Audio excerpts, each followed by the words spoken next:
नमस्ते dear viewers. तो आज इस वीडियो का हमारा जो टॉपिक है वो टाइप्स ऑफ डिफ्रैक्शन है। इससे पहले हम लोगों ने डिफ्रैक्शन को डिस्कस किया है, तो वो वाला वीडियो अगर आपने नहीं देखा है तो आप देख सकते हैं, उसका लिंक आपको डिस्क्रिप्शन में मिलेगा। तो चलिए इस वीडियो को स्टार्ट करते हैं। हमने लिखा है कि two types of diffraction, it means diffraction are of two types. Diffraction दो टाइप्स के होते हैं, एक फ्रेस्नेल डिफ्रैक्शन या फिर ऐसा कहें डिफ्रैक्शन जिसे फ्रेस्नेल ने किया, और एक फ्रॉनहोफर डिफ्रैक्शन जिसे फ्रॉनहोफर ने किया। ठीक है, फ्रेस्नेल डिफ्रैक्शन एक साइंटिस्ट के द्वारा किए गए थे जिसका नाम था अगस्टिन जीन फ्रेस्नेल। ठीक है, जिनका नाम था अगस्टिन जीन फ्रेस्नेल। और फ्रॉनहोफर डिफ्रैक्शन को जिन्होंने किया उनका नाम था जोसेफ फ्रॉनहोफर। जोसेफ फ्रॉनहोफर, ठीक है, यहाँ पर है। ठीक है, उनका नाम था जोसेफ फ्रॉनहोफर। तो आज हम लोग ऐसा कहें कि फ्रेस्नेल डिफ्रैक्शन और फ्रॉनहोफर डिफ्रैक्शन को कंपेयर भी करेंगे और साथ ही साथ दोनों के बीच डिफरेंसेस को भी देख लेंगे एक ही वीडियो में। तो फ्रेस्नेल ने जो डिफ्रैक्शन किया, ठीक है, फ्रेस्नेल ने जो डिफ्रैक्शन किया, उस डिफ्रैक्शन के लिए फ्रेस्नेल ने जो फ्रेस्नेल का जो सेटअप था, उस सेटअप में उनका जो सोर्स था, उनका जो स्क्रीन था, उनका जो डिफ्रैक्टिंग डिवाइस था, इन सबों को उन्होंने क्या किया था, एक फाइनाइट डिस्टेंस पर रखा था। ठीक है, यहाँ पर लिख लीजिए source, screen and diffracting device. ठीक है, ये जो डी है ये डिफ्रैक्टिंग डिवाइस है। इन तीनों को फ्रेस्नेल ने क्या किया था, एक फाइनाइट डिस्टेंस पर रखा था। ठीक है, आर एट फाइनाइट डिस्टेंस। ठीक है, ये तीनों क्या थे, फाइनाइट डिस्टेंस पर थे फ्रेस्नेल डिफ्रैक्शन के केस में। लेकिन फ्रॉनहोफर ने जो डिफ्रैक्शन किया, उसके लिए फ्रॉनहोफर ने जो सेटअप लिया, उस सेटअप में फ्रॉनहोफर ने जो सोर्स, स्क्रीन और आपका डिफ्रैक्टिंग डिवाइस जो लिया, उसे उन्होंने इनफाइनाइट डिस्टेंसेस पर रखा। ठीक है, उन्होंने उसे इनफाइनाइट डिस्टेंसेस पर रखा। यहां पर लिख लीजिए source, screen and diffracting device are at infinite distances. ठीक है, ठीक है, जो सोर्स है, स्क्रीन है और डिफ्रैक्टिंग डिवाइस है, वो सब इनफाइनाइट डिस्टेंसेस पर थे फ्रॉनहोफर डिफ्रैक्शन के केस में। जैसे कि अगर मान लेते हैं यहाँ पर कोई सोर्स ऑफ लाइट है और यहाँ पर स्क्रीन है, तो फ्रॉनहोफर डिफ्रैक्शन के केस में ये जो डिस्टेंस होगा, ये डिस्टेंस इनफाइनाइट होगा। लेकिन अगर फ्रेस्नेल डिफ्रैक्शन की बात की जाए तो फ्रेस्नेल डिफ्रैक्शन के केस में सोर्स और स्क्रीन के बीच का डिस्टेंस जो होता है वो फाइनाइट होता है। ठीक है, इनफाइनाइट नहीं होता है। समझ पा रहे हैं इसे?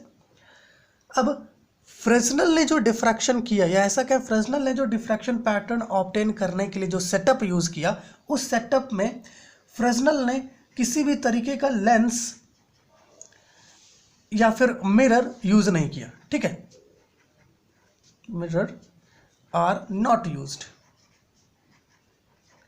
ठीक है, फ्रेस्नेल ने जो डिफ्रैक्शन पैटर्न की ऑब्टेन किया, या फिर ऐसा कहें फ्रेस्नेल ने जो डिफ्रैक्शन किया, उस डिफ्रैक्शन के लिए फ्रेस्नेल ने किसी भी तरीके का लेंस या मिरर का यूज नहीं किया। लेकिन फ्रॉनहोफर ने जो डिफ्रैक्शन पैटर्न ऑब्टेन किया, ऐसा कहें फ्रॉनहोफर ने जो डिफ्रैक्शन किया, उसके लिए फ्रॉनहोफर ने ऑप्टिकल इंस्ट्रूमेंट का हेल्प लिया जो था कॉन्वेक्स लेंस। ठीक है, इन्होंने कॉन्वेक्स लेंस का यूज किया। होता क्या है कि जैसे कि सोर्स हमारा यहाँ पर है, यहाँ पर स्क्रीन है, इन दोनों के बीच इनफाइनाइट डिस्टेंस है। जो लाइट है, लाइट का इंटेंसिटी इनफाइनाइट तक जाते जाते बहुत कम हो जाएगा, इसलिए इन्होंने कहीं पर बीच में एक कॉन्वेक्स लेंस यूज़ किया, जिससे क्या होगा कि जब कॉन्वेक्स लेंस से पैरेलल रेज ऑफ लाइट निकलेगी तो वो थोड़ी, उनकी इंटेंसिटी थोड़ी ज़्यादा होगी। और जो फ्रेस्नेल डिफ्रैक्शन है, ठीक है, फ्रेस्नेल ने डिफ्रैक्शन पैटर्न्स ऑब्टेन करने के लिए जो वेव फ्रंट यूज़ किया, वो वेव फ्रंट थे spherical wave front, spherical wave front end cylindrical wave front. ठीक है,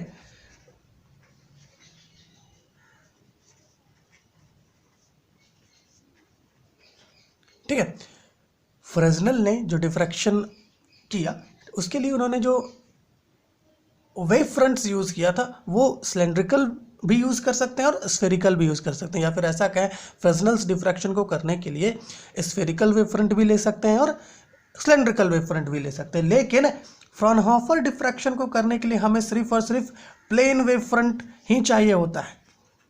ठीक है, हमें सिर्फ और सिर्फ प्लेन वेव फ्रंट की ही ज़रूरत पड़ती है। वहाँ पर क्या होता है कि हमने अभी बताया ना आपको कि जब कन्वेक्स लेंस पर जो हमारा जो लाइट रे होता है जब वो पड़ता है तो वहाँ से कुछ पैरेलल रेज ऑफ लाइट कुछ निकलती है, तो वहाँ से वो प्लेन वेव फ्रंट की तरह इंसिडेंस होकर के जाती है। ठीक है, समझ में आ रहा है ये चीज़। अब हमारा जो अगला पॉइंट है वो ये है कि फ्रेस्नेल ने जो डिफ्रैक्टिंग डिवाइस यूज किया था वो डिफ्रैक्टिंग डिवाइस था जोन प्लेट।